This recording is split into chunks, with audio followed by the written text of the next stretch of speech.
BBC প্রবাহে আপনাদের সবাইকে স্বাগত জানাচ্ছি। আমি শারমিন রমা। শুরুতেই দেখে নেব আজ কি থাকছে। পশ্চিমবঙ্গে প্রথমবারের মতো জয় নিশ্চিত করে ইতিহাস গড়ল বিজেপি।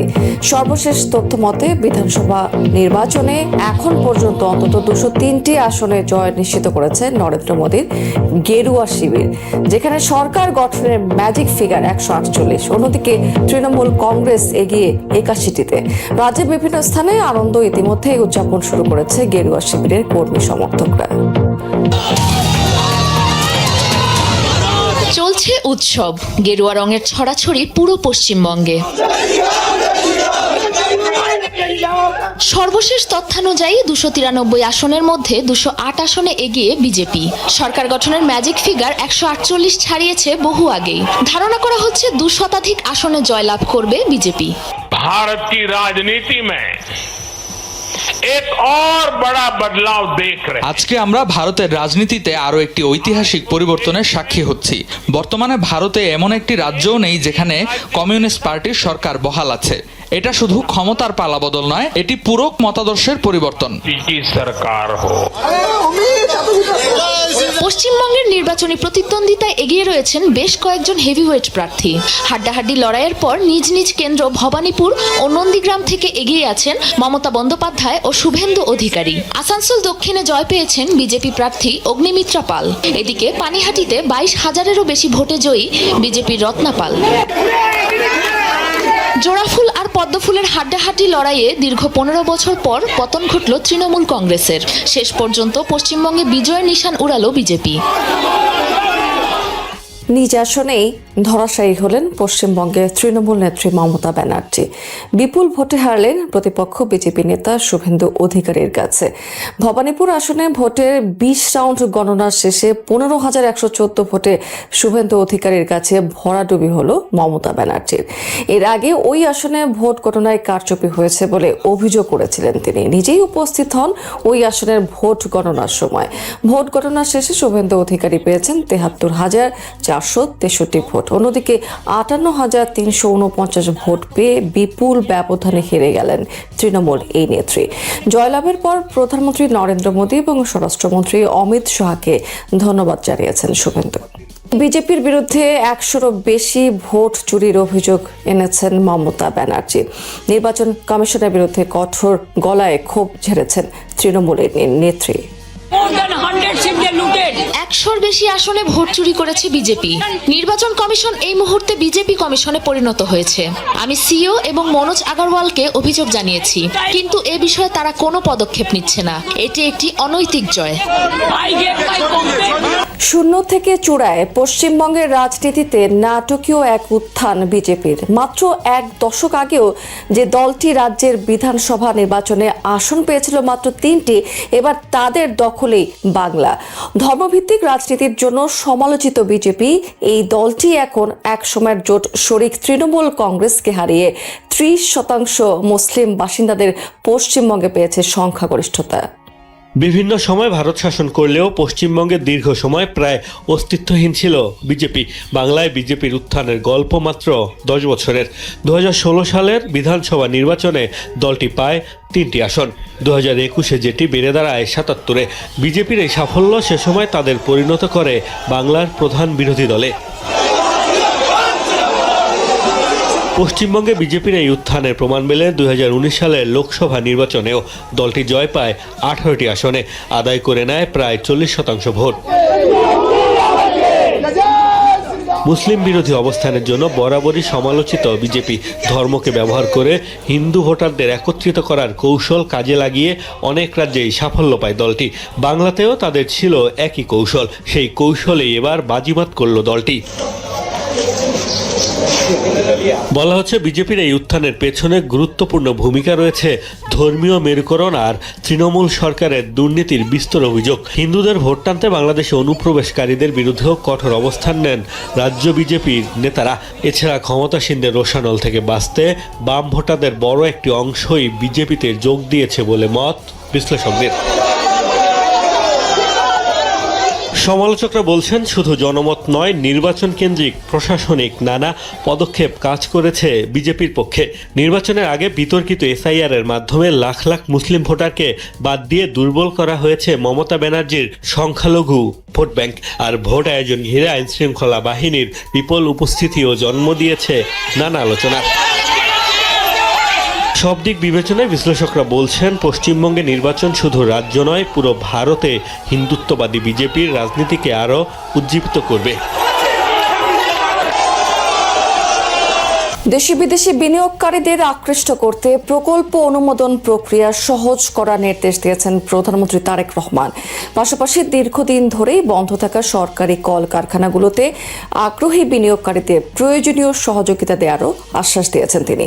বাণিজ্যমন্ত্রী জানিয়েছেন যে এই বছরের মধ্যে 25টি পাটকল এবং 25টি বস্ত্রকল বেসরকারি খাতে দেওয়া হবে। আর শিক্ষামন্ত্রী বলেছেন নির্ধারিত সময়ের মধ্যে শিক্ষার্থীদের মাঝে স্কুল ড্রেস বিতরণ কার্যক্রমের উদ্বোধন করবেন প্রধানমন্ত্রী। বন্ধ কলকারখানা নিয়ে সচিবালয়ে বস্ত্র ও পাট মন্ত্রণালয়ের মন্ত্রী, প্রতিমন্ত্রী ও সংশ্লিষ্ট দপ্তরের কর্মকর্তাদের সাথে বৈঠক করেন প্রধানমন্ত্রী তারেক রহমান। বিএনপির রাজনৈতিক প্রতিশ্রুতি অনুযায়ী এসব কলকারখানা আবারও চালু করতে চায় সরকার। প্রধানমন্ত্রীর প্রেস উইং জানায়, সরকার দেশে একটি বিনিয়োগ বান্ধব পরিবেশ গড়ে তুলতে চায়। এই লক্ষ্য অর্জনে বিদ্যমান জটিলতা দূর করার জন্য প্রয়োজনীয় নির্দেশনা দেন প্রধানমন্ত্রী। পরে বস্ত্র ও পাটমন্ত্রী জানান, চলতি বছরেই 50টি বন্ধ কলকারখানা চালু হতে পারে। পাট এবং বস্ত্রকলের অধীন যে মিলগুলো 25-50টা, সেগুলি বিষয়ে তিনি অগ্রগতি জানতে চেয়েছেন। আমরা সবিস্তারে তাকে ব্যাখ্যা করেছি। আমাদের অনেকগুলি মিলই পাট এবং বস্ত্র খাতের এটি প্রক্রিয়াতে আছে, যেগুলি বেসরকারি খাতে যাবে। এই 25-50টা মিলই অনেকগুলি গিয়েছে, বাদবাকিগুলি যাবে, প্রক্রিয়াধীন আছে। 50টা মিলেই আজকে থেকে 1 বছরের মধ্যে এই প্রক্রিয়ার পুরোটাই সম্পন্ন হবে। দুপুরে প্রধানমন্ত্রীর সাথে সাক্ষাৎ করেন শিক্ষামন্ত্রী আনম এহসানুল হক মিলন ও উপদেষ্টা মাহাদি আমিন। বৈঠক শেষে মন্ত্রী জানান, মামলা জটিলতার কারণে প্রায় 65,000 শিক্ষকের পদোন্নতি ও নিয়োগ আটকে আছে। 32,500 শিক্ষক হাইকোর্টে আটকে আছে, ওদেরকে প্রমোশন দিতে পারছি না। আবার 32,500 নিতে পারছি না। এদিকে 77,000 আমাদের এমপিওতে নিতে হবে। ইটস এ হিউজ ওয়ার্ক চলছে। আদালতে প্রায় 13,000 মামলা আটকে আছে। ওগুলি যে প্রোগ্রাম দিয়েছি সেই প্রোগ্রাম অনুযায়ী কবে নাগাদ আমরা তো না টাইম এক্স্যাক্টলি ফিক্স হয়নি, but we are working on it. আমাদের টাইম বললে 180 ডেজ প্রোগ্রামের ভিতরে আমরা শেষ করবো। এছাড়া প্রধানমন্ত্রী বেশ কিছু অনির্ধারিত সভায় এদিন অংশ নেন। 12 ঘন্টার মধ্যে কুরবানি পশুর বর্জ্য নিষ্কাশনের নির্দেশ দিয়েছেন প্রধানমন্ত্রী। সন্ধ্যায় সচিবালয়ে ঈদ উল আজহার সার্বিক ব্যবস্থাপনা নিয়ে প্রধানমন্ত্রীর সাথে বৈঠক শেষে এই নির্দেশনার কথা জানিয়েছেন স্বরাষ্ট্রমন্ত্রী। একই সাথে ঈদ যাত্রা নির্বিঘ্ন করতে 7 দিন আগেই স্বরাষ্ট্র মন্ত্রণালয়ের অধীনে মনিটরিং সেল করার নির্দেশনা দিয়েছেন প্রধানমন্ত্রী। এছাড়া যাত্রীদের নিরাপদ যাত্রা নিশ্চিতে সড়কের পাশে যে সকল ট্রমা সেন্টার রয়েছে সেগুলো সচল রাখার নির্দেশনা দেওয়া হয়েছে। সড়কের পাশে নিকটবর্তী জেলা এবং উপজেলার হাসপাতালগুলো 7 দিন আগে থেকেই আগাম প্রস্তুতি নিয়ে রাখবে। স্বরাষ্ট্রমন্ত্রী জানিয়েছেন যে মহাসড়কের উপরে কোনো রকমের পশুর হাট বসবে না, হাট বসানো যাবে না রেল লাইনের পাশেও। কোরবানি পরবর্তী পশুর চামড়া ন্যায্য মূল্য নিশ্চিত করা এবং সংরক্ষণ ও সব ধরনের সরকারি সহায়তা দেওয়ার প্রতিশ্রুতি দিয়েছেন প্রধানমন্ত্রী তারেক রহমান। দেশবাসীকে আমরা এটা দেখাতে চাই যে মাননীয় প্রধানমন্ত্রীর নির্দেশনা অক্ষর অক্ষরে প্রতিপালিত হবে এবং বর্জ্য পরিষ্কার হবে 12 ঘন্টার মধ্যে, এবং স্যানিটেশন সহ অন্যান্য সকল কিছু ব্যবস্থা নেওয়া হবে। জেলা পর্যায়ে থেকে বিভিন্ন জায়গা থেকে ক্রমান্বয়ে চামড়াগুলো আসে। 7 দিন যেন ঢাকা অভিমুখে না আসে এবং এই 7 দিন যাতে সুষ্ঠুভাবে প্রিজার্ভ করতে পারে সেজন্য তাদেরকে সমস্ত সাহায্য সহযোগিতা করা হবে। হামে মৃত্যু থামছেই না। গেল 24 ঘন্টায় হাম এবং উপসর্গে প্রাণ গেছে 17 জন শিশুর। একদিনে সর্বোচ্চ মৃত্যুর ঘটনা এটি। এই সময়ের মধ্যে নতুন রোগী শনাক্ত হয়েছে 1456 জন। স্বাস্থ্য অধিদপ্তরের প্রেস রিলিজে মিলেছে এমন তথ্য। হামের প্রকোপ শুরুর 50 দিনে প্রাণহানির সংখ্যা ছুঁয়েছে 311। এদিকে হাম পরিস্থিতির ব্যাপারে এখনো পর্যন্ত আশার কথা বলে চলেছেন স্বাস্থ্যমন্ত্রী। তার দাবি, আগামী 3 থেকে 4 দিনে দেখা যাবে পরিস্থিতি উন্নতির চিত্র। দেশের সব পরিবারের জন্য এক মূর্তিমান আতঙ্কের নাম এখন হাম। একে একে ঝরে যাচ্ছে ছোট্ট সোনামণিদের প্রাণ। উপদ্রব ছড়িয়ে পড়ার 50 দিন পেরিয়ে গেলেও সেই অর্থে নেই কোনো সুখবর। জেলার হাসপাতালগুলোতে আশানুরূপ চিকিৎসা না পেয়ে অভিভাবকরা ভিড় করছেন ঢাকার হাসপাতালগুলোয়। ফলে বাড়তি চাপ নিয়েই হামের সাথে যুদ্ধ চালিয়ে যাচ্ছেন এসব হাসপাতালের চিকিৎসকরা। মারা যাওয়া শিশুদের প্রায় সবাই শেষ মুহূর্তে তীব্র শ্বাসকষ্ট ভোগ করছে। সময় মতো আইসিইউ না পাওয়ার অভিযোগও রয়েছে অনেকের। স্বাস্থ্য অধিদপ্তরের তথ্য বলছে গেল 24 ঘন্টায় হাম ও উপসর্গে মারা গেছে 17 জন শিশু। এ নিয়ে মোট মৃত্যুর সংখ্যা দাঁড়িয়েছে 311 জন। এখন পর্যন্ত সবচেয়ে বেশি মৃত্যু দেখেছে ঢাকা বিভাগ। হাম নিয়ন্ত্রণে সারা দেশে চলছে টিকাদান কার্যক্রম। 5 মাস থেকে 59 মাস বয়সী শিশুরা পাচ্ছে এই টিকা। স্বাস্থ্যমন্ত্রী বলছেন এরই মধ্যে টিকা পেয়েছে 86% শিশু। শিগগিরই পরিস্থিতি উন্নতির আশা তার।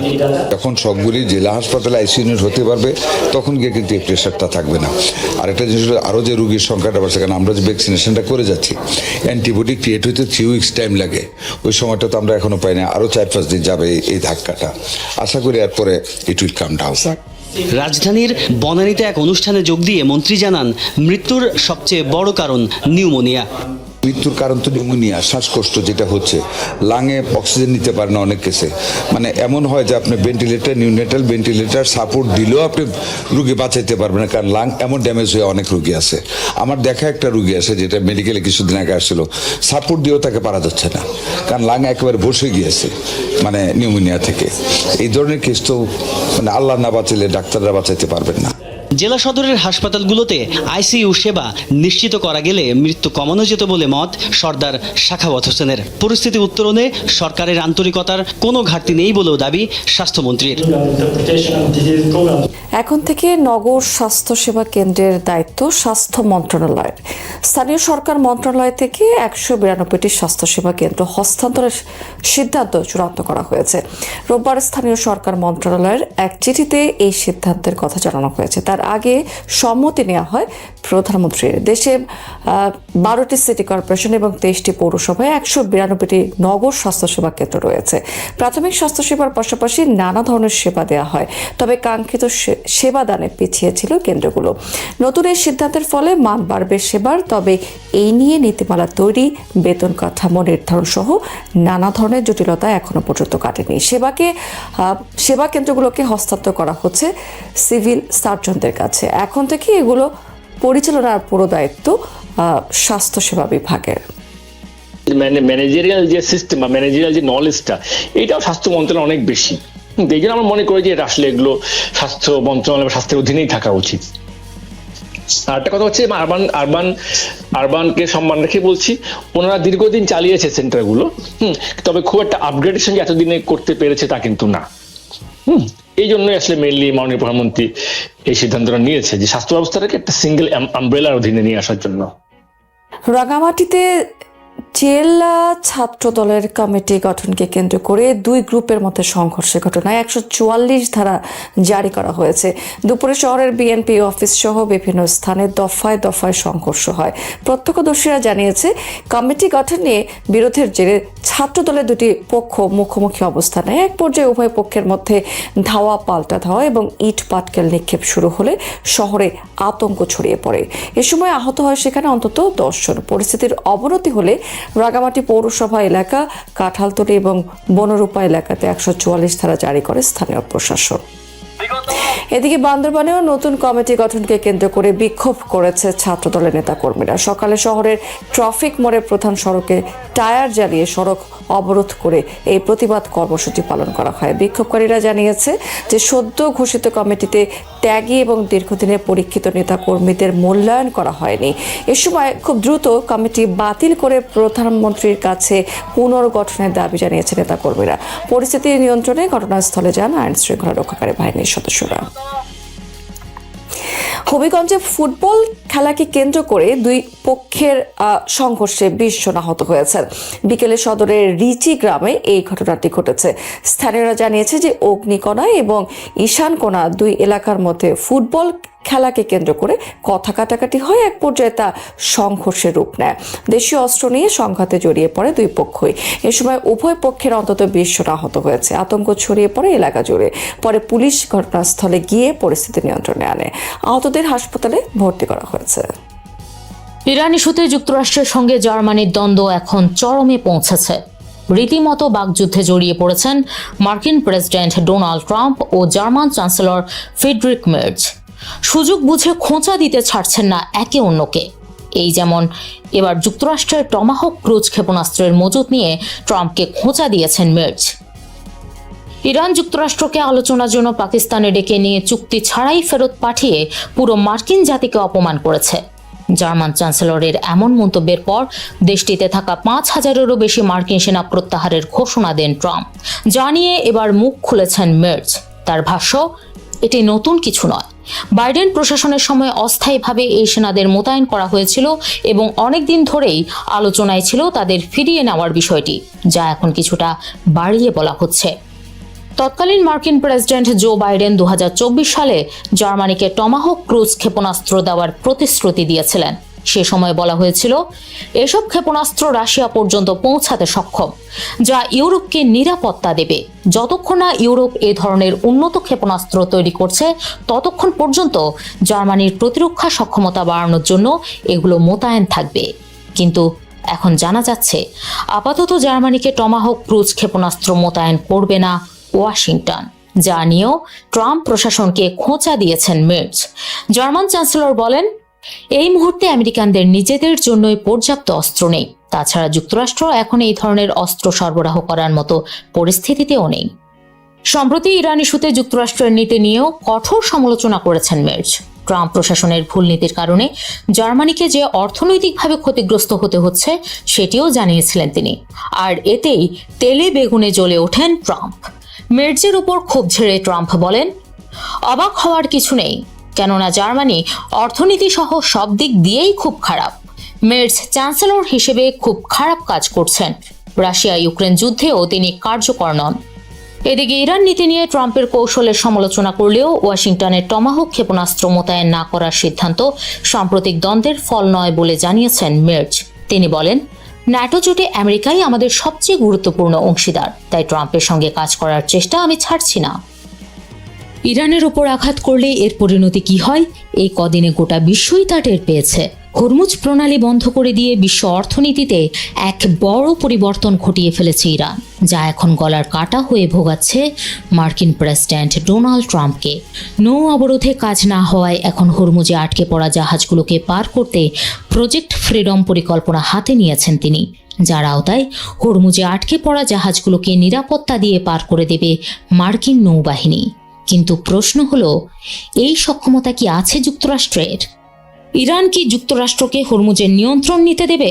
ট্রাম্পের প্রজেক্ট ফ্রিডম উদ্যোগের পর এমন প্রশ্ন যখন দানা বাঁধতে শুরু করেছে, তখন যুক্তরাষ্ট্রের সাবেক জ্যেষ্ঠ নৌ কর্মকর্তা হারলান উলম্যান বলেন, ট্রাম্পের প্রজেক্ট ফ্রিডম হরমুজ সংকট সমাধানের এক গুরুত্বপূর্ণ পদক্ষেপ। তবে এটি সফল হবে তখনই যদি ইরান এতে বাধা না দেয়। হরমুজে ইতোমধ্যেই মাইন পুঁতে রেখেছে ইরান। সতর্কবার্তা না মানলে জাহাজে হামলা চালানোর সক্ষমতার প্রমাণও দিয়েছে ইরানের নৌবাহিনী। এই অবস্থায় বড় প্রশ্ন, ইরান কি যুক্তরাষ্ট্রের যুদ্ধজাহাজকে এই কাজ করতে দেবে? এ ব্যাপারে যুক্তরাষ্ট্রের সামর্থ্য নিয়েও প্রশ্ন তুলেছেন অবসরপ্রাপ্ত মার্কিন মেরিন কোরের বিশেষ অভিযান বিশেষজ্ঞ ও কাউন্টার ইন্টেলিজেন্স কর্মকর্তা জনাথন হ্যাকেট। এই বিশেষজ্ঞের মতে, হরমুজ প্রণালীতে আটকে থাকা শত শত জাহাজকে নিরাপত্তা দিয়ে এগিয়ে নেওয়ার মতো সক্ষমতা যুক্তরাষ্ট্রের নৌবাহিনীর নেই। জনাথন হ্যাকেট বলেন, এই জাহাজগুলোর নিরাপত্তা নিশ্চিত করতে পারে যুক্তরাষ্ট্রে এমন নৌবাহিনীর জাহাজ আছে মাত্র 12টি, অথচ যুদ্ধের আগে প্রতিদিন 100টিরও বেশি জাহাজ হরমুজ প্রণালী দিয়ে চলাচল করত। ফলে হিসাবটা কোনোভাবেই মিলছে না। মার্কিন এই মেরিন অভিযান বিশেষজ্ঞ আরও বলেন, যুক্তরাষ্ট্রের কাছে মাইন অপসারণকারী বিশেষায়িত কোনো জাহাজ নেই। তাছাড়া মার্কিন সামরিক বাহিনী যাই বলুক, ইরানের নৌবাহিনী ধ্বংস হয়ে যায়নি। আইআরজিসি নৌবাহিনীর কাছে সম্ভবত শত শত ছোট ও দ্রুতগতির আক্রমণকারী নৌকা আছে, যেগুলো সহজেই প্রণালী দিয়ে চলাচলকারী জাহাজগুলোকে বাধা দিতে পারে। এদিকে উলম্যানের ভাষ্য, এই অভিযান যুক্তরাষ্ট্রের সামরিক বাহিনীর ট্যাঙ্কারগুলোকে নিরাপত্তা দিয়ে এগিয়ে নিতে পারে, যেখানে তাদের শক্তিশালী বিমান এবং অন্যান্য সহায়তাও থাকবে। তবে শেষ পর্যন্ত সবকিছু নির্ভর করছে ইরান এই চলাচলের বিরোধিতা করে কিনা তার উপরেই। অন্যদিকে জাহাজগুলোর বীমা সংক্রান্ত জটিলতা নিয়েও প্রশ্ন তুলেছেন হ্যাকেট। এ নৌ বিশেষজ্ঞ বলেন, ধরা যাক পথটা সত্যিই নিরাপদ, তবুও প্রশ্ন হলো বিমা কোম্পানিগুলো কি তাদের জাহাজকে সেখানে যেতে দেবে? তারা কি কোটি কোটি ডলারের সম্পদ আর জাহাজে থাকা মানুষের জীবন ঝুঁকিতে ফেলতে রাজি হবে, যেখানে পুরোপুরি নিরাপত্তার কোনো নিশ্চয়তা নেই? 2026-এর মার্চে সৌদি আরবে দেখা গিয়েছে একটি ভিন্ন ধর্মী দৃশ্য। চিরচেনা সেই পোশাক পরে গম্ভীর মুখে হেঁটে যাচ্ছেন ইউক্রেনের প্রেসিডেন্ট ভলোদিমির জেলনাস্কি।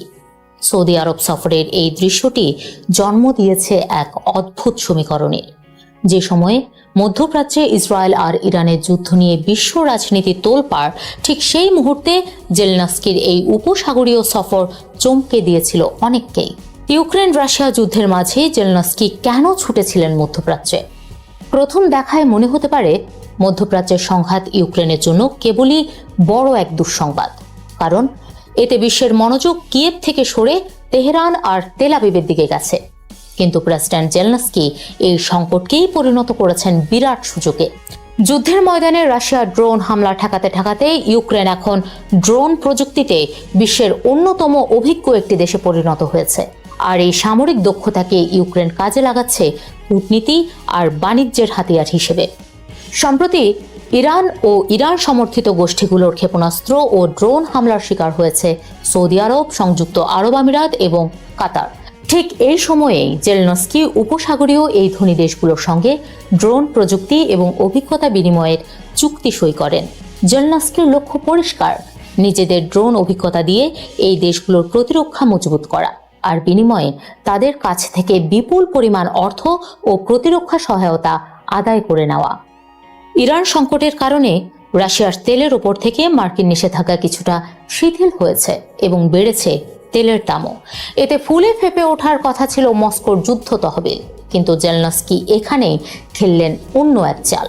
মধ্যপ্রাচ্যের যুদ্ধের মধ্যেই ইউক্রেন সম্পূর্ণ দেশীয় প্রযুক্তিতে তৈরি দূরপাল্লার ড্রোন দিয়ে রাশিয়ার তেল শোধনাগার এবং জ্বালানি অবকাঠামোতে একের পর এক হামলা শুরু করে।